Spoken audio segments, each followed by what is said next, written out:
Oh là là, qu'est-ce qu'il y a comme chose ici? C'est incroyable. Alors n'allez pas croire que nous sommes dans l'atelier ou les réserves du Père Noël. Tous les objets qui sont derrière moi ont été cueillis, ramassés un par un par Gilles Hoang, il est plasticien, et son imaginaire finalement a fait le reste, on va voir.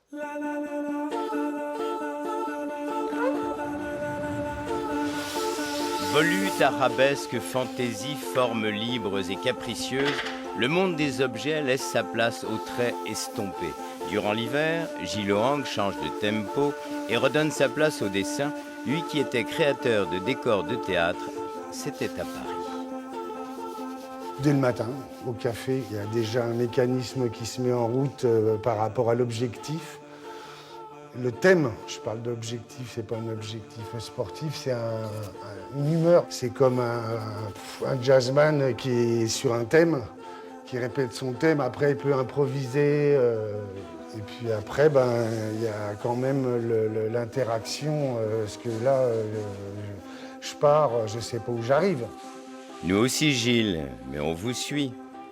On passe du monde du dessin vers celui des trônes, chairs et totems qui ont fait votre renommée.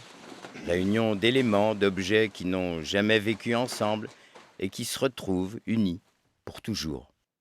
C'est né de la collecte de tous les objets récoltés, quoi, aux puces, chinés, quoi. Et après, suivant l'inspiration de ce qui m'évoque. Et après, soit ils trouvent à s'accoupler avec un autre ou 10 autres.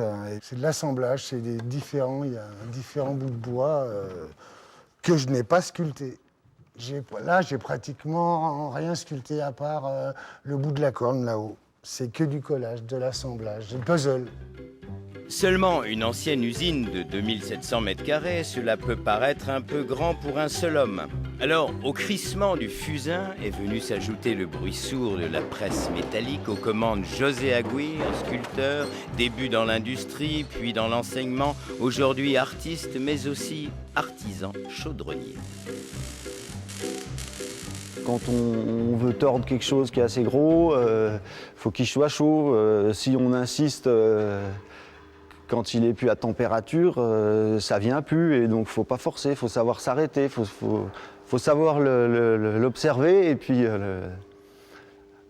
être là au bon moment quand il faut. Voilà, comme on dit, il faut battre le fer tant qu'il est chaud. Quand il est froid, c'est pas la peine, quoi.